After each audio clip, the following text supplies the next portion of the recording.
episode number 198 of CXOTalk.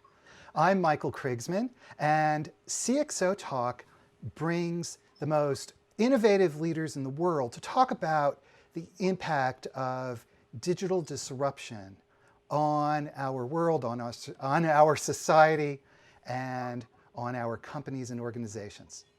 Today, I am so thrilled because we're speaking with Martha Heller. Martha is a multiple book author, and she is the founder of Heller Search Associates. And Martha is a very prolific speaker at Chief Information Officer events. And without a doubt, one of the leading and most important thought leaders among CIOs and supporting that CIO community anywhere in the world. So I'm so thrilled to welcome Martha. And I also want to say a huge thank you to Livestream, which provides our video infrastructure. And Livestream folks, if you're listening, we love you. You guys are great. So thank you. So Martha Heller, how are you? I'm doing great. You're making me feel like a rock star, Michael. I appreciate it. Well, I think in the world of CIOs, you are the rock star. And that's no lie. My point exactly. All right, well, so Martha, tell us about the things that you do. Give us some sense of context and place. And I see sitting next to you is your latest book. And so tell us.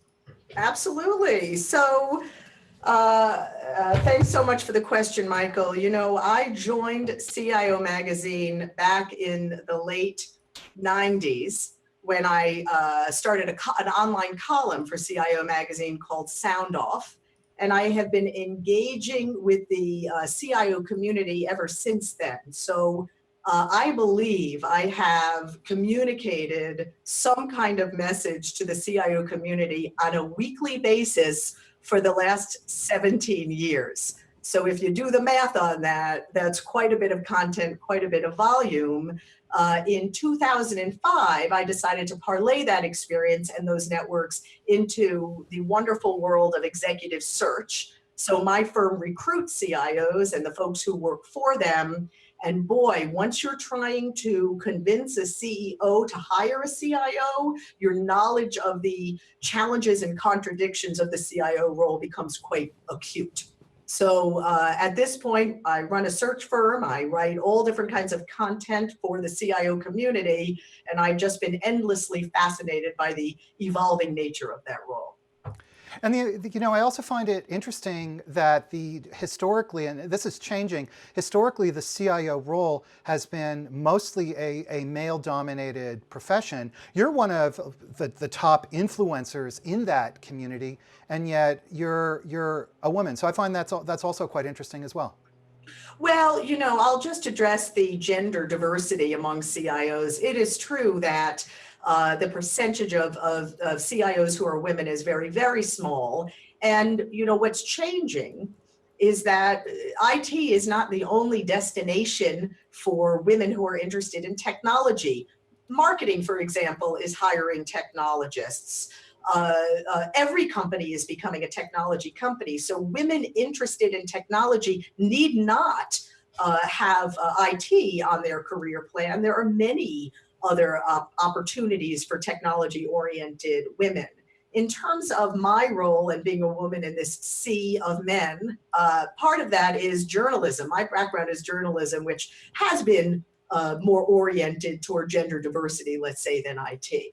So even though I have chosen the wonderful CIO as my journalistic subject for the last 17 years, my background really ultimately is journalism, where you do have more gender diversity. In fact, we are doing a show next week with Andy Karaboutis, who used to be the CIO of Dell and is now an executive vice president at Biogen. Correct. Along with Kim Stevenson, who also was the CIO of Intel and is now chief operating officer of one of their divisions. And we're going to be talking next week about exactly these issues.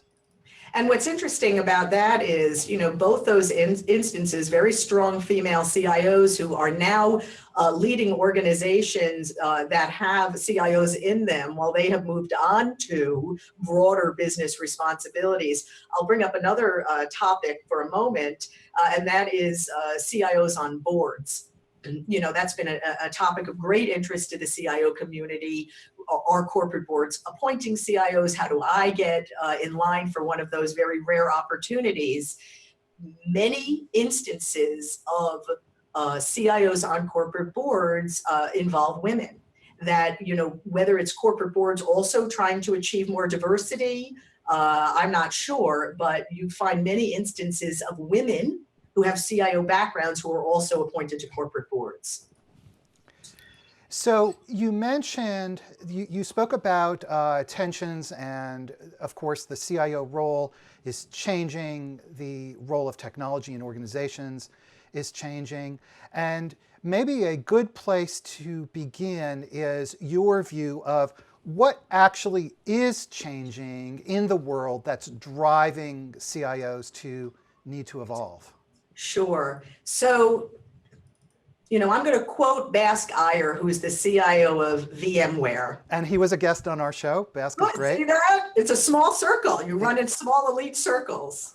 So Bask talks about the CEO missing out syndrome. And it's where a CEO says, I like my CIO.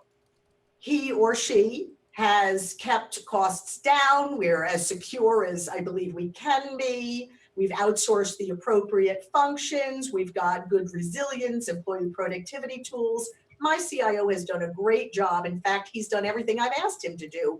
However, I feel like I'm missing out. There are cool things happening in Silicon Valley. Uber. What's going to be the Uber in my industry? And are we really on top of the technology innovation that's going to allow us not to be disintermediated? And I look at my CIO and I think, my CIO has never really been an innovator. He's been an operator, which I've needed and have asked for. I'm going to go hire a chief digital officer. So, that move, which many CEOs are making, can be fine, but it can also spell trouble for an organization for a number of reasons. CIOs who would like not to work under yet another technology leader would be well advised to step in to what I call the digital leadership void and drive digital transformation, not all by themselves, through partnerships and alliances, as they've always done everything. But, why now? What's happening with the CIO role? It's CEO driven, and it's in part, and it's CEOs saying, we need digital transformation here. My CIO is an operator. I'm going to hire this other person, or I'm going to hire a new CIO. So digital transformation is driving an evolution of the CIO role toward influence, strategy, getting closer to the revenue stream. What I will also say is I've just talked about the demand side part of the CIO evolution. It's CEOs expecting more from technology, more from IT. But I think CIOs themselves are also thinking, how am I going to spend this incredible digital revolution that we're in the middle of? Am I going to sit around implementing the ideas of others? Or am I going to move and go to a company or change my role here that allows me really to be in the heart of it and to create a whole different layer or level of change? So ultimately, what's changing is every company is becoming a technology company. Software is making its way into products and services in ways we've never seen before. That will have an impact on the leader of the technology function. So when you talk about the void, what do you mean by that? And how can a CIO fill those shoes? So I think one important concept to understand is that digital is not a function that requires a new executive and new hires and new resources. Digital is a capability that companies need to adopt across all of their businesses and all of their functions. CIOs who understand their roles as critical capabilities champions. I have a uniquely end-to-end view, and I can see where we're doing little pockets of digital innovation, where we're not doing any digital innovation, which business leaders are spending on digital technologies, which aren't. I need to create digital as an enterprise capability and bring all of that to my company, because if I don't, we're going to have little pockets of what I think of as vertical digital innovation. We don't have enterprise scale, we don't have an enterprise strategy, and we're entering risk into the organization. So, the digital leadership void is where CEOs are attempting to clamp down on or get behind this concept of digital. So their instinct is to throw a new executive at it and to throw a function at it, when really digital is an enterprise capability that a CIO with his or her unique end-to-end view is capable of driving. I'll make one more comment on this. Whenever I talk to a CIO and they say something pithy or philosophical or existential, I steal from them and I tweet it out. I tweet out something that they've said without attribution, because we don't have the character space, nor do I want it to be more real time than that. And then at the end of my book, I took my favorites from the last year and just listed those. And the one I love the most, I have to say, is a CIO who said to me, "We don't need a digital strategy. We need a business strategy for a digital world." And I think that is a concept that all the leaders in the company need to have, rather than thinking, what's digital? We don't really know what it is. It could mean a lot of things. Maybe it's marketing, maybe it's supply chain, maybe it's employee productivity. Let's hire a new executive to figure it out. So the idea that the digital strategy is really a business strategy rather than just a technology strategy, of course, makes perfect sense. But I think the question then comes up, if you are a CIO and you want to be the person who is leading this, what are the obstacles that may interfere with that happening, and how do you overcome those obstacles? So probably the greatest obstacle is a perception that IT is an operator and that IT is about support and enablement and not about innovation and strategy. And what I would say to CIOs in their own companies is, if that perception is so embedded into the fabric of the culture and is so deeply held, perhaps this culture is not the right, or this environment is not the right place for you to achieve your digital leadership dreams. And it may be time to pursue another opportunity where you have a chance to change those perceptions. That would be one major obstacle, and probably the most significant. Another obstacle is the team. If you have a team of people who feel that their role is to wait for the order and then take the order and execute on the order, you will not be able to achieve digital leadership, because you may change your relationship to the business, but if your senior team hasn't changed theirs and you don't have the right people in those spots, you will also have trouble changing that perception. But I would say, the best way to start moving toward digital leadership is, again, to recognize that digital is a competency and your job is to create that competency. I'll give you an example. So Dave Smoley is the CIO of AstraZeneca. And Dave said, we've got pockets of digital activity all over the place, but we're not talking to each other. So he set up a digital center of excellence. This is a cross-functional group. It doesn't exist in any one department. It's not in marketing. It's not in IT.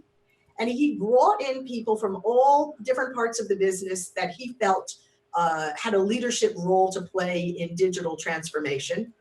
Once he got the center off the ground, he brought in a leader from an area of the business, someone who had a lot of experience and respect, but this is critical, had some systems implementation experience. It's fine and dandy to talk about the pretty front end, but everything's got to tie up with architectural integrity, and somebody with implementation experience will understand that. He also made sure that in this center of excellence, he placed somebody in his IT organization. He happened to put his CTO in there. And what he said was, I want to avoid the scenario where there's the digital conversation and then there's the IT conversation. There should be one conversation. And so Dave incubated it. He got it off the ground. And then once he felt that the Digital Center of Excellence was on firm footing, he moved on within AstraZeneca to climb other mountains. Another thing that he did, and that I've seen many CIOs of large companies do, is they take their executive committee on a field trip to Silicon Valley, where they meet with a whole host of new vendors who are doing cool digital work in their field. That's the work of a CIO in digital transformation. And those are some first steps, not easy steps, but what's easy, really? Those are some first steps CIOs can make to combat the past perception that IT enables and supports but does not drive, and to start getting that digital competency grounded across the enterprise. Yes, Dave Smoley is certainly a great CIO innovator. Arsalan Khan on Twitter is asking, how do you prioritize things like strategy, politics, education from the CIO perspective? How do you prioritize this if you want to move forward and fill that digital void, as you call it? Well, I would say the first priority is get your house in order. You know, if we think about Maslow's hierarchy of needs, don't talk to me about self-actualization if I don't have a roof over my head. Don't bother having a conversation about strategy if no one's getting their email. So I would say if you're going to prioritize, the first thing to prioritize is that you have your basic fundamentals of IT in shape. The second piece is the team. Do you have a team who can partner with a certain area of the business and have a conversation that that business leader feels is peer level conversation?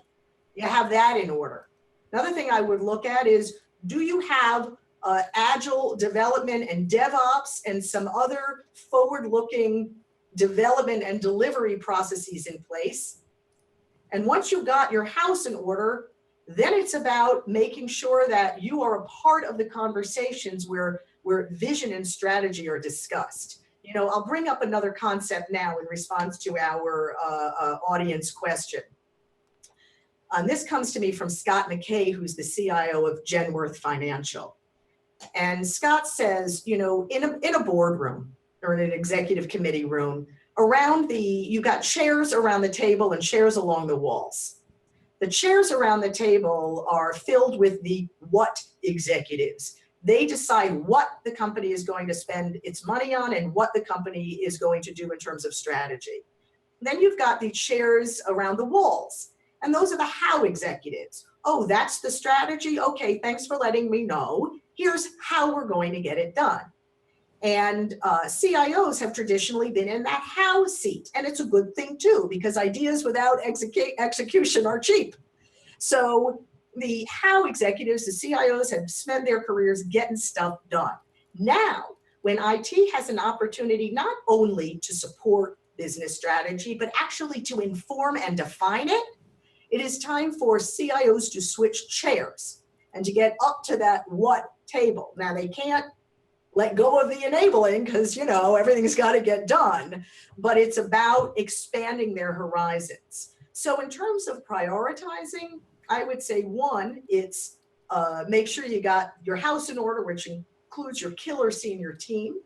But then after that, it's to do that gut check and make sure you're ready to go and be that what executive. It's a different level of personal risk to say, here's what we should do, not here's how we're going to do it.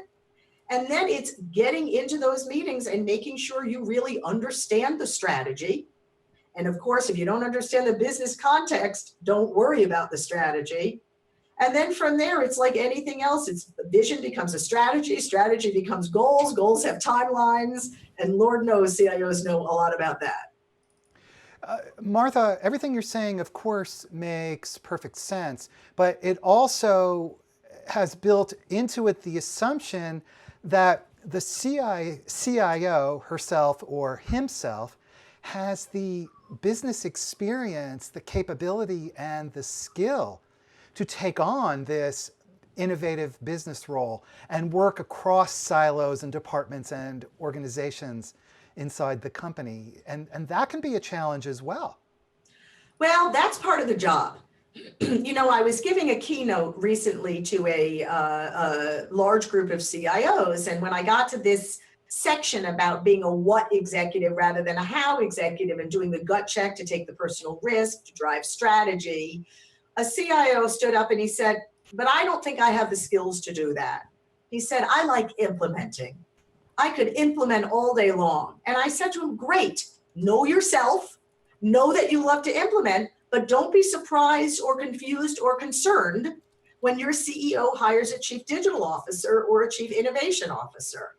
So what I would say is to those CIOs who say, "I don't have the skills, I don't have the business acumen, and I'm happy doing what I'm doing," keep doing it, but understand that as the business becomes more technology oriented, your role will be marginalized, and new technology leaders who are not in IT are going to come on board, and you're going to have to deal with them as business partners. So, you know, that's one piece of it. If you don't have the skills or the business context and you're okay with that, define your role accordingly. But if you want to be a digital leader, having business understanding is everything. Here's a great place to start. This is actually quite pragmatic and revolutionary all at the same time. So let me just finish this thought. I'm sorry, Michael. Sorry. Here's a great place to start. Stop using traditional IT metrics to measure your team. Stop defining investments and performance by 3 nines and uptime and release times, and start using the metrics of the business. JetBlue, for example, Ish Sundaram, who was CIO at JetBlue, and now he's CIO and Chief Innovation Officer, so he's certainly someone who's moved forward in this way. He no longer measures his team on any traditional IT metrics. He shares with them the same metric held by the entire airline, which is called departure zero. How many of our flights leave the gate 0 minutes after departure? He measures their performance, his team's performance, and he measures their investment priorities based on its impact on D0. When you are measuring your team on the same metrics that the business holds dear, guess what? You've got a level of business acumen you didn't have before, and so does your team. And so, you know, it's a very interesting point. How common is this in today's world? It seems like it's very much in transition. I would say one of the biggest challenges for CIOs is letting go of a degree of traditional control that their own IT organizations have always had over technology. And when you let go of metrics that have always measured uptime and resilience and cost and start using business metrics, it can be very unnerving and scary for people who have not done that before. So I think in the whole wave of companies that have been slow to adopt newer technologies, that have kept IT in traditional silos, I would agree that using business metrics is still a ways off.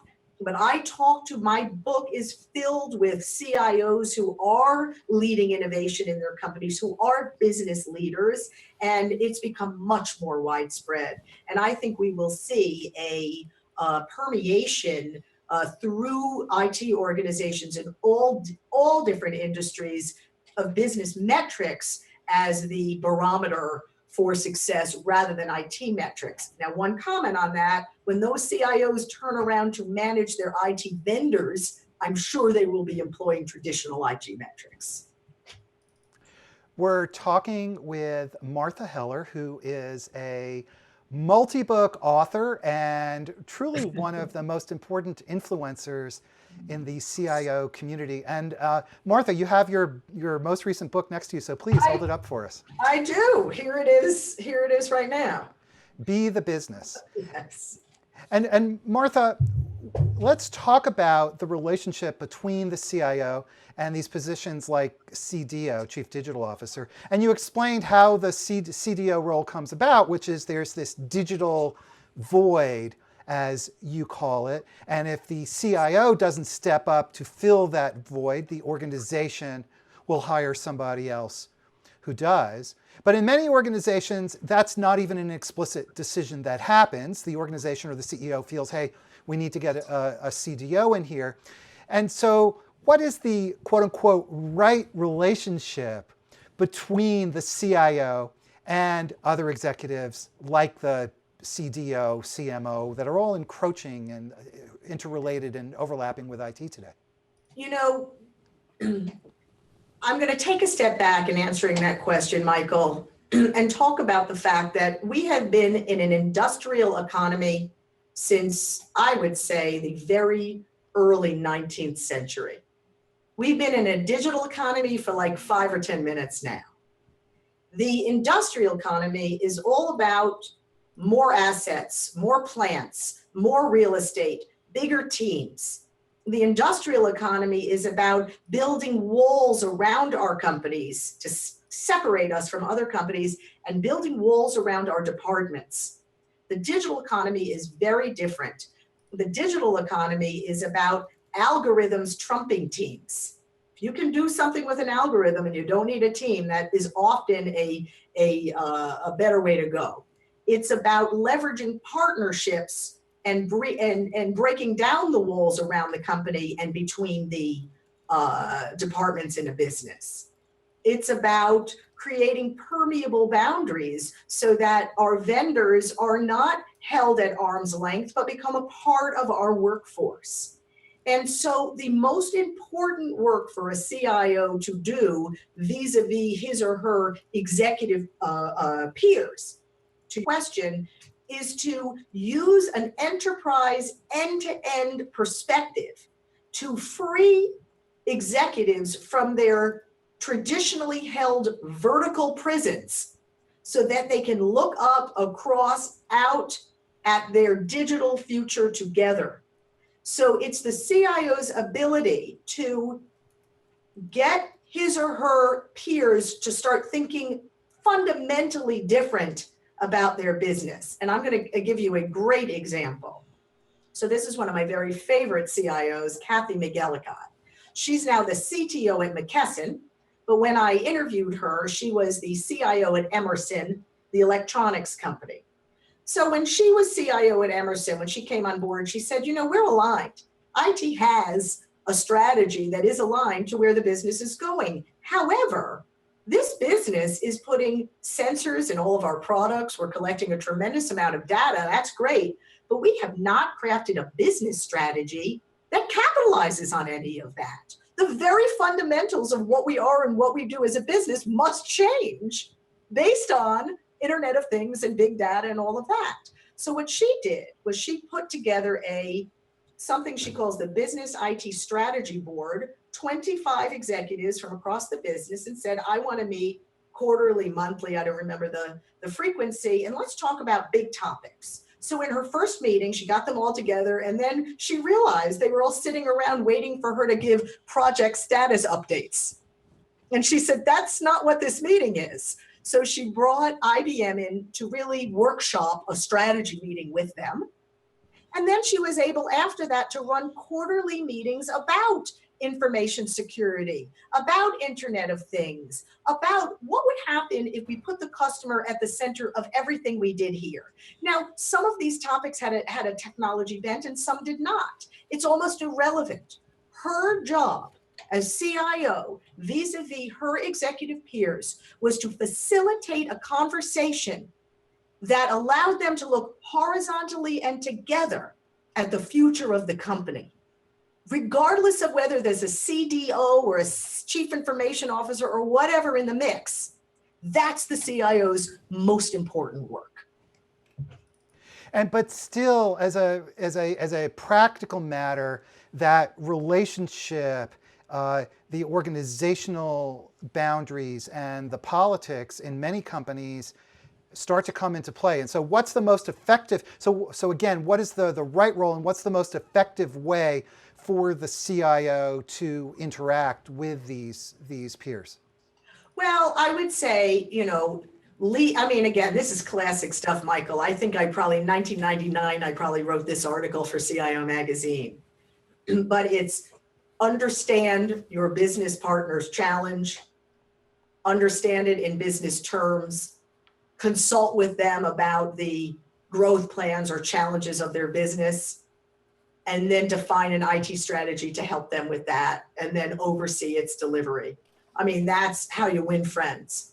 But when it comes to driving innovation, which is one of our topics here, pick a fearless executive for whom you have delivered successfully in the past, someone who believes in you and has your back, and work with that person on something new and innovative, and use that as a test case. Once you've got a success there, as my friend Steve Gold, the CIO of CVS, says, wash, rinse, and repeat.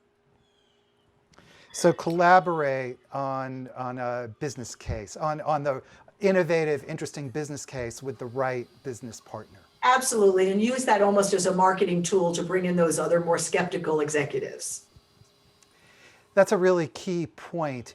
Now, you mentioned putting the customer at the center, and how does that translate onto the CIO and CIO activities? Well, I think for a long time, we looked at business opportunities from the perspective of our supply chain or our manufacturing processes, or what makes sense in terms of how we need the numbers to move to create shareholder value. Well, now we're in a situation where customers call the shots. Customers have a lot more flexibility in who they do business with. Customers have a different thoughts around the style in which they want to do business.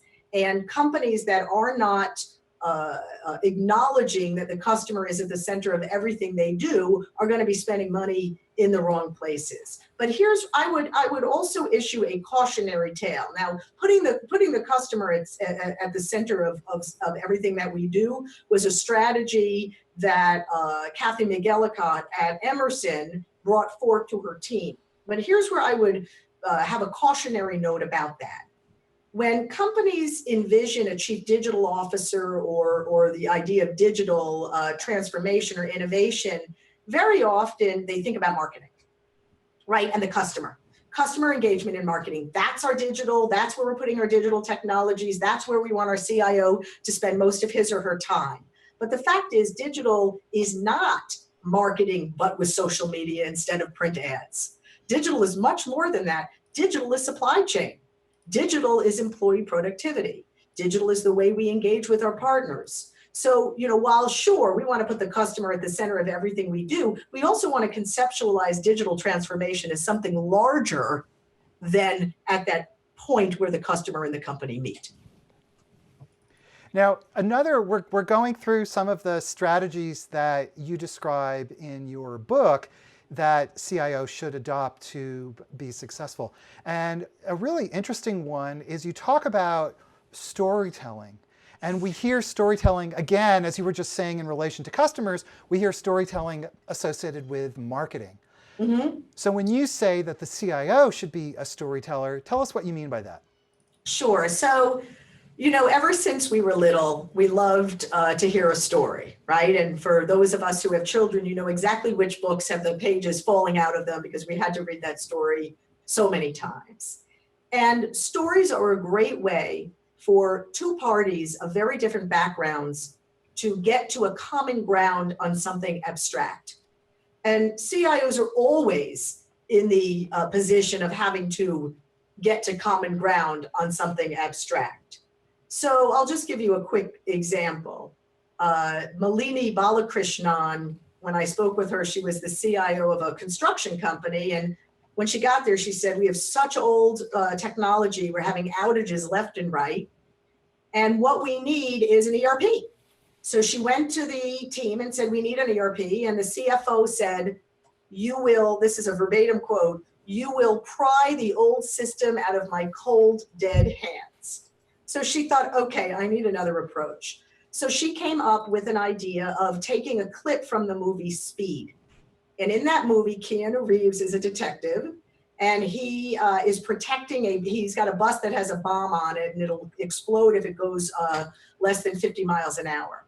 So he has the idea of bringing another bus onto the highway, got to keep both of them going at 50 miles an hour. And everybody from the one bus has to walk a rickety, scary plank across the highway on these speeding buses to the other. And so she presented that clip to her executive committee and said, this is our ERP situation. We got to get a new bus ready while the old bus is running, and everybody's got to walk from one bus to the other. And once she was able to show that clip, she was able to get them to the point of understanding the need for the ERP. And of course, people mentioned that story to others. So she had people carrying her story forward for her, where if she had shown an architectural schematic of the legacy systems overlaid with the ERP, she would not have had as much of an understanding of what was needed to move forward with the company. So that's just an example of, she didn't have to come up with a story herself. She found something great that everybody could relate to. That's a great way to get executives on the same page, at least initially, in moving forward. So the issue here is communicating in a manner that the business will find compelling, and particularly that the business will find relevant and meaningful to their situation, and that will push the business, therefore, to make the change that you as the CIO want to be made. Absolutely. I'll give you one more example. And this was a CIO of a large pharmaceutical company who said he was having trouble getting his fellow executives to understand the multiple roles that IT plays. So he hired a photographer to take an aerial view of a 3-lane highway. In the highway, you had in one lane motorcycles, in another lane taxi cabs, and another lane big 18-wheelers. And he said the 18-wheelers are global processes and global technologies. We're not creating change there. Don't even bother asking us to change that. That's solid. The taxis are the more localized solutions for different regions that need something more specialized. And the motorcycles are pockets of innovation, new skunks works, cool stuff we're doing. The idea over time is that the motorcycles become taxis and the taxis become trucks.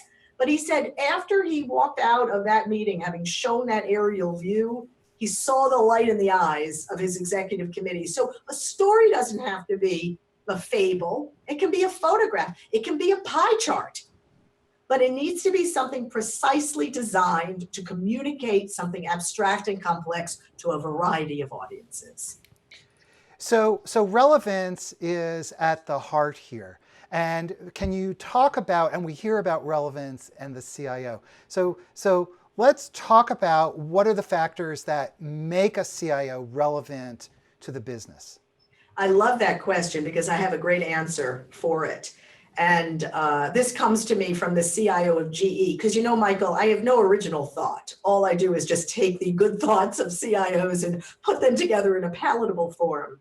But what Jim Fowler, the CIO of GE, is concerned about is the relevance of IT and the relevance of CIOs. And he says that, you know, we have a generation of workers graduating from college coming into our businesses, and they're self-helpers.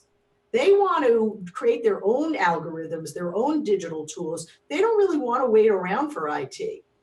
So for IT to stay relevant, IT has to find a way to embrace that innovation and be a catalyst for that innovation.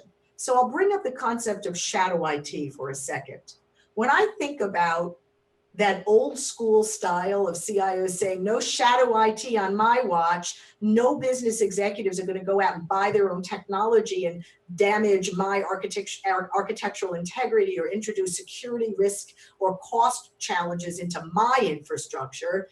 I imagine a man alone on a beach with his hand up and a tsunami is coming over the beach. Well, that CIO can go ahead and put another hand up, but it's not going to stop the rise of workers who want to be much more empowered with their ability to create their own technology solutions. So Rob Lux is the CIO of Freddie Mac. And when he joined Freddie Mac, there were a lot of concerns about end user computing. That is, business leaders who have hired their own development shops to create their own little applications. Well, that's all well and good until those applications become mission critical and have performance problems. And then they call IT to say, hey, the phrase they use, productionalize. Can you productionalize? And IT would say, boy, wouldn't it have been nice if you'd involved us a little bit earlier? So rather than clamping down on EUCs, end user computing, Rob created a development platform to allow end users to go crazy. Develop your own tools, but do it in a secure environment using these tools. So a real concept here that I want to get across is it's one thing to say to IT, be the business, but another thing we're really saying is let the business be IT. IT does not own IT innovation and delivery, investment decisions, adoption, or even development. If end users want to develop, let them develop. They're going to do it. So give them the platforms to do that. That is being a catalyst and staying relevant rather than saying, yeah, you got to wait for IT. That's a perfect way for IT, for CIOs to become obsolete. So we have about 5 minutes left. So it seems like the core of what you're saying is the really innovative CIOs, the successful CIOs, are finding ways to engage the users, not put up boundaries, but invite the users in. That's exactly right. So what you're starting to see, I'm glad you mentioned that we have only 5 minutes, because I could go on all day long. But I want to bring up an important concept, and I'm seeing CIOs replace titles in their organizations of, this is an applications manager. This person has responsibility for these technologies. And instead, they're starting to talk about product management. Whether that product is something that will ever hit the external market, or whether that product is a finance system that is for internal use only. And so what we're starting to see on these product teams are cross-functional teams. So marketing, business analysts, product development, IT, and even within IT, you've got apps and ops and architecture all on these same teams. In fact, Jim Fowler, CIO of GE, calls it a teams of teams structure. So when you conceptualize email as a product or ERP as a product, suddenly you realize on that product team, you can't only have people from IT on that team, you need end user representatives on that team. Product teams blurs the boundaries of what is IT and what it belongs to the quote business that IT serves. So that product management, and one of my chapters in my book is called Think Product, because as software makes its way into most companies' products, where does IT development stop and product development start? That is a blurry line that product leaders and CIOs need to start figuring out, because that's where a lot of innovation can happen. So we have just 2 or 3 minutes left, Martha, and would you summarize the distilled essence of your advice to CIOs? What's the bottom line here of what's most important? I would say that what's most important is that one, CIOs start to conceptualize their role in the organization. And this comes to me, by the way, from Paul Chapman, the CIO of The Gap, as an internal professional services firm.